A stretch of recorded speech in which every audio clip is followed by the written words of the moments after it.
Dead for Justice. 7 years at war with the Irish police. Episode 1. Introduction and episode and upload key. Ahoy! Welcome to Dead for Justice. 7 years at war with the Irish police.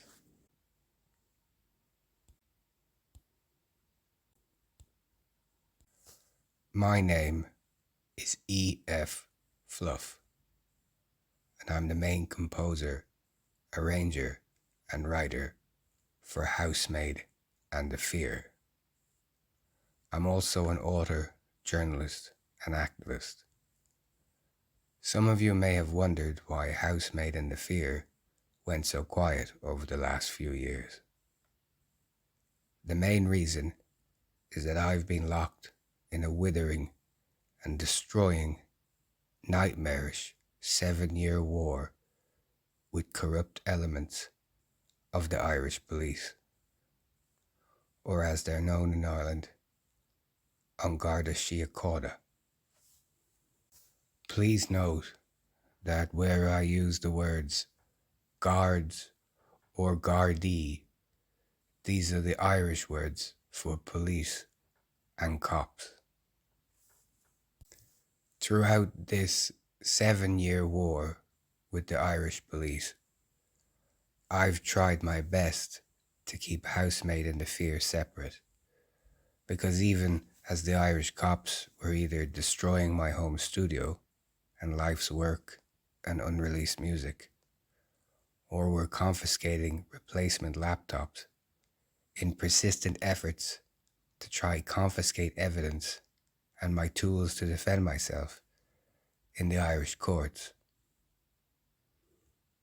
I believed I would be able to return to Housemaid and the Fear and get the band back together, so to speak, and that we'd be able to recover, finish, and master the albums and EPs we'd almost done before this nightmare of police brutality and corruption began for me.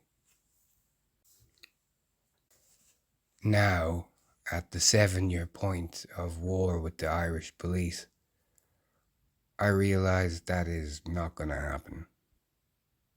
Now, in Helsinki, Finland, where human rights activists and one Finnish person against human rights, but more against police torture, brutality, and corruption, helped me escape. I have the same corrupt Irish guards or Irish police lying to the Helsinki police to falsely paint me as some sort of cop-killing domestic terrorist in order to try and have me harmed and subjected to repeat and regular, fully militarized SWAT raids. As there's over 1,000, probably dead, accounts following Housemaid and the Fear, I figured to serialize the hellscape of police brutality and police corruption I've literally somehow survived this far. Somehow will be detailed later when I discuss comments by doctors and psychologists who have told me they don't know how I have got this far. They'd have just killed themselves. Maybe it goes viral and maybe it gets me a human rights lawyer, like maybe some of the producers and musicians Housemaid and the Fear used to speak to know somebody in law or human rights, or even more, are in a position to donate to legal fees. Maybe nothing happens. Maybe the corrupt cops in question use the same frauds to get this account banned, like they and their bootlickers have done to suppress many other of my social media account attempts at trying to whistleblow what was happening to me. But doing something is better than nothing. Better than nothing and waiting for them, a group of corrupt cops to smother me to death with corruption and enforced destitution. When it comes to corrupt cops, and I guess all things in life, you have to fight. You have to keep fighting. You can never give in. You can never give up. You never bend. You never break. You can never let those bastard cops win. There is justice or there is death. Nothing else is acceptable. Forward, through the fire, always. The title Dead for Justice comes from, after years of this, 7 years, I realized that my current situation, it would be easier for me to be dead and the executors of my estate to access justice than it currently is for me to access justice. So hence the name Dead for Justice, as that is what I am currently trying to organize the fail-safes for. Across the series of Dead for Justice, 7 years at war with the Irish police, I'm going to detail police brutality, police corruption, police criminality, and I'm going to explain breaking out of jail more than once, the horrors of hunger strike, and even at the worst of this, as surreal as it sounds, waking up in a raid derelict apartment covered in rats.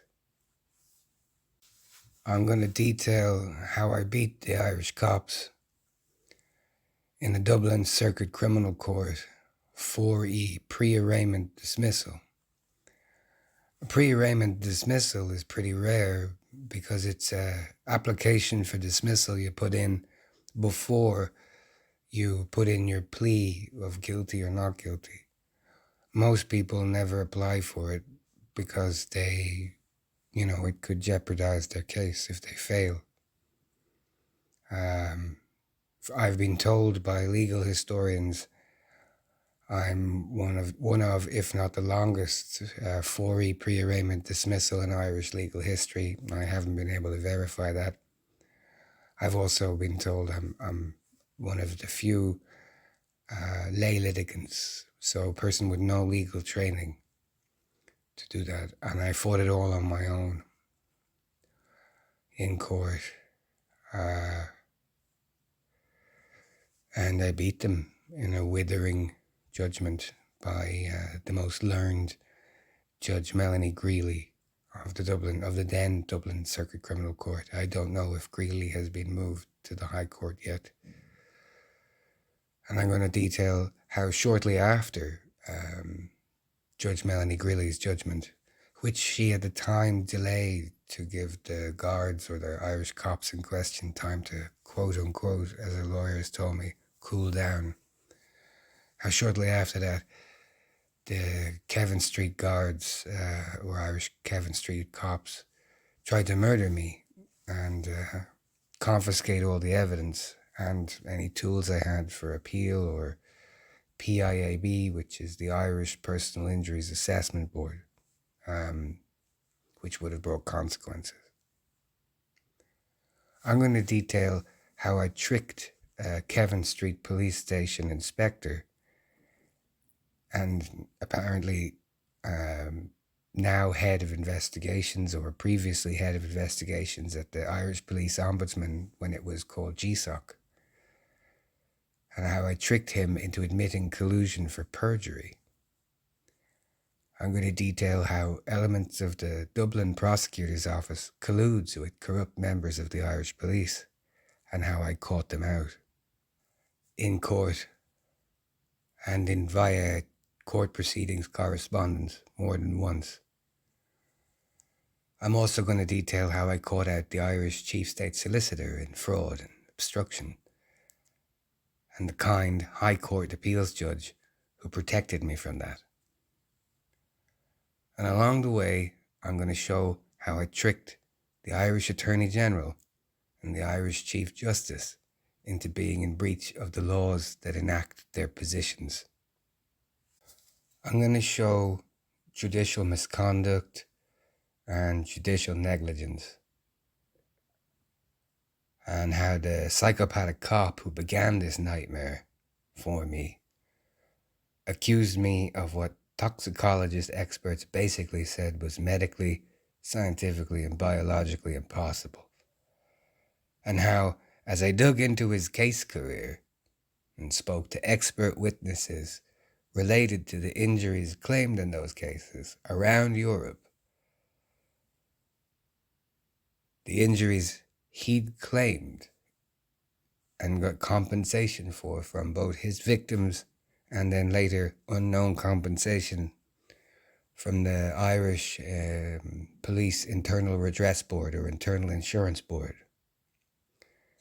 That slowly a horrific picture of malevolent abuse and fraud of the Irish courts, the Irish people, and the Irish state began to appear, and how the Dublin Prosecutor's Office struggled to keep that under wraps and out of court record. However, I have the court recordings and the court transcripts and can evidence exactly what I'm saying. I also have the recordings of all the expert witnesses I spoke to. In Dead for Justice, 7 years at war with the Irish police, I'm going to show how I exposed a long-running scam by a group of South Metropolitan Dublin police to target vulnerable people with fraudulent, bad faith, malicious charges and legal proceedings in order to defraud the Irish state, the Irish people via their victims. But I would say, given the money involved, the Irish state predominantly via the Irish Internal Police Insurance Board, which is called the Internal Garda Redress Board, and obviously how they defrauded the Irish courts. And I will also show or detail the secondary scam of the fraudulent, unnecessary uses of the Irish police armed response units, which are basically the same as the SWATs, to get the boys special overtime pay. Because these are all the things and worse that were said in my presence when the psychopathic cop in question thought I was out of it in the hospital room, where he would also torture me slowly over hours, slowly breaking my thumbs and wrists. Some of these are also points I deliberately withheld from my then GSOC, which was the then Irish Police Ombudsman, interview with corrupt ex-London traffic cop and then GSOC operative Gary Russell, where I told Gary Russell I was withholding information to see who was telling the truth later. Gary Russell now works at the Irish Data Protection Ombudsman. I contacted them about his misconduct and they have thus far ignored me. I have to wonder how long that will last. Throughout Dead for Justice, 7 years at war with the Irish police, I'm going to detail the climate of fear and compliant and corrupt Irish doctors who turn a blind eye to the corruption and brutality of the Irish police, and I can do that via my medical records and the probably thought would never see the light of day notes the doctors were writing each other. I'm also going to detail the police-affiliated doctors who sign off on fraudulent medical reports for the corrupt cops for court, and who enable these corrupt cops to defraud the Irish state. Later, I would probably also look into the climate of fear that exists for Southeast Asian doctors that work late nights as the Garda doctors, and how the guards try and bully them, and what I suspect the power control matrix there of the guards over these Southeast Asian doctors is. I'm very thankful that Dr. Khan at the time was not having any of what they tried to bully him into, which I will detail later. Over this, I'm going to detail some of the corrupt lawyers and the corrupt barristers integral to this whole farce of corruption and embarrassment of law. I'm going to play recordings of other Irish citizens discussing corrupt Irish cops threatening to kill their mother and or kill them unless they take a bribe and drop a GSOC complaint. I'm going to show how corrupt Irish police abused the internal police notification system named the Pulse system, which is the system where they have ongoing investigation notes, or I'm not really sure what they call it elsewhere. However, once a case is won or closed by the victim of these corrupt cops, these are supposed to be expunged. And I'm going to show how they abuse that criminally and vindictively. And I'm going to show how I tricked an Irish police inspector from the Irish Police Anti-Corruption or Internal Affairs to admit in a recorded phone conversation the abuse of the Pulse system and my records in my case. From the afraid, corrupt journalists who enable this out-of-control climate of fear to the alleged photojournalists who act as Irish police mouthpieces, leaks, and social media boot boys, like something out of Joseph Roth's Spider's Web, to corruption in the Irish Police Ombudsman, or as it was then called, GSOC. It's now called FIASRU. They've apparently overhauled it. I'll wait and see. To the ostrich, afraid politicians, from Fine Gael,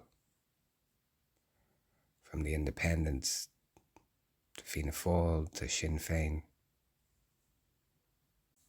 to sitting on hunger strike with a noose around my neck to prevent Kevin Street, an Irish town cop harassment, menace and threatened violence, as I tried to finish Dublin High Court injunction papers against the same corrupt police officers. To sitting on a windowsill later with a noose around my neck in a standoff with Kevin Street and Irish town guards or Irish cops, an event begun and triggered by the same psychopathic Irish cop with essentially the same corrupt police officers who I had beaten in court.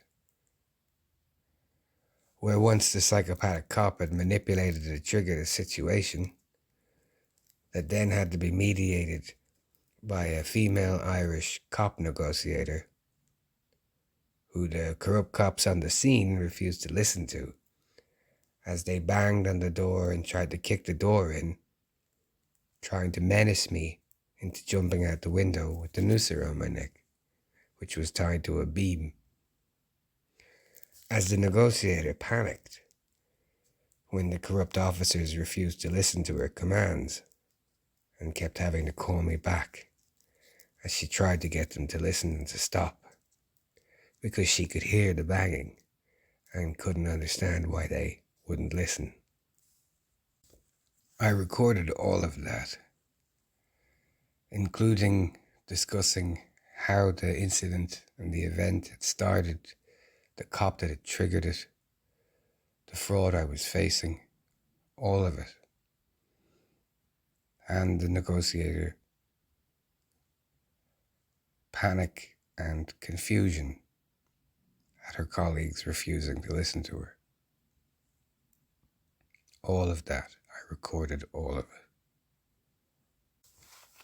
To securing my release and the full revocation 12 days in to a 21-day mental health sectioning or false imprisonment, where I was easily able to show that the corrupt psychopathic cop in question had fraudulently told St. James's Hospital that my time living in Finland was a hallucination and delusion.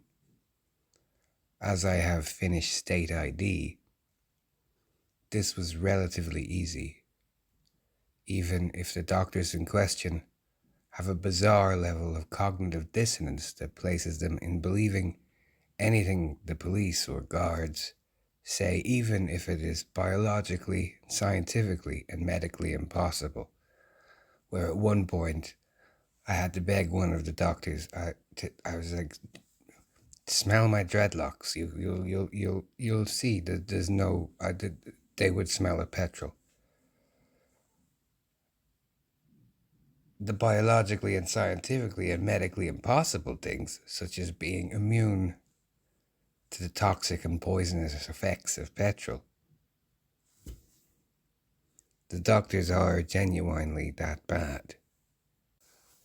To ultimately, nearly 3 years into this war, this 7-year war with the Irish police, into tricking members of South Metropolitan Irish Police Division into allegedly eating a cake made with human feces, to false instruments or documents in the Dublin Night Court, to the horrific admissions by Northside Dublin cops about their Southside Dublin colleagues, which is also how I found out originally how my Pulse file was being maliciously, vindictively, and criminally edited, to how I escaped Ireland with the help of some activists and one anti-cop non-activist, and more and everything else. I'm going to go through it all, the entire ongoing 7-year war with the Irish police, where sometimes things are mentioned twice because they happen more than once. Throughout this 7-year war with the Irish police, specifically South Metropolitan Irish Police in Dublin, as a disabled person, I have been subjected to, inter alia, wrongful arrest, psychological torture, physical torture, defamation, assault at gunpoint, assault, physical torture at gunpoint, false imprisonment, kidnapping, falsification of public records, harassment, theft, vandalism, fraudulent, bad faith, abusive process, malicious prosecution, sexual assault at gunpoint, sexual torture at gunpoint, sexual humiliation at gunpoint, sexual humiliation not at gunpoint but at the threat of violence, hate speech at gunpoint, wrongful arrest at gunpoint, process fraud, enforced starvation, withheld medication, fraud, assault, attempted murder, menace, constitutional trespass, collusion to commit perjury, false instrument, obstruction, perjury, extortion at gunpoint, destruction of evidence, obstruction again, and more, with most of these happening more than once, more than one event being repeated for emphasis. It got so bad that after the first court date, when they did finally get me to the circuit court, when the psychopathic guard in question, the Kevin Street guard, realized I had done my research on him and dug deep, they tried to fake a forensics test and roped the National Forensics Lab into it, which now puts the National Forensics Lab in a very strange position. These are not, normal or sane people. To try and make me go away, they would endanger all cases involved with the National Forensics Lab. And I have the correspondence and the tests and the court documents to prove what they did. I've been starved. I've survived hunger strike, multiple hunger strikes. I've lost over half my body weight. I don't even know why I'm alive. I've survived dry hunger strike to the point of close to oblivion. I've had Irish cops block access to my finances, access to my doctor, access to my medication, and laugh about it. I've been forced to live in a raid derelict apartment with no electricity, to eat out of bins, and worse, and more. My non-binary status has been made a serious point of abuse in all this, with dead naming, misgendering, and sexual violence. During one event, after I'd been fully searched and sexually assaulted at gunpoint, when they took me back to Kevin Street, I was forced to strip naked at the threat of violence so they could check my genitals. It was made very clear, I was informed directly, it was not a strip search. There was no bend over and a cough or anything. All they wanted was to force me to turn little small circles while they laughed. Those Kevin Street guards were really proud of themselves and their little dehumanization joke. At one point, the corrupt cops in question were telling lawyers down the courts that I had changed my name to E.F. Fluff to, quote, mess with them, which is something specifically fantastic and narcissistic, or fantastically narcissistic, as I would have had to travel back in time from 2018, 2019, when they started this bullshit, back in time to 2017, and to publish my novel Days of Being 5 under E.F. Fluff, just as an act to mess with this group of narcissistic, deluded, eat their feelings, out of control, psychopathic cops.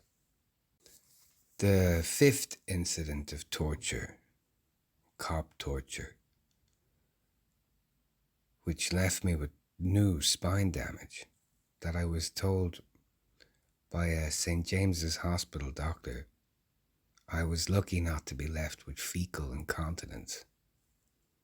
In case you don't know, fecal incontinence means your spine is so damaged you can't control when you shit. However, the St. James's doctor wouldn't note that down properly because, and I quote, she didn't want trouble with the guards. Guards, obviously, again, as I stated, being the Irish for cops. And she told me to try and get treated in the fucking UK or Canada. All of this brutality and corruption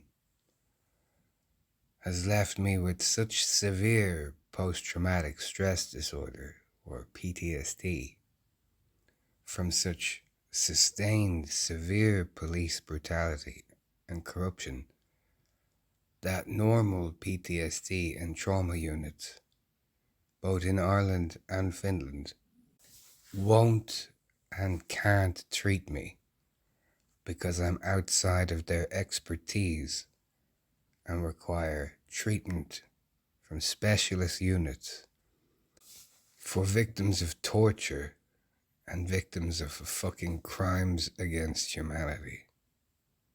Again, I'm sure this sounds surreal, but I have phone recordings of being told exactly that by these mental health treatment centres.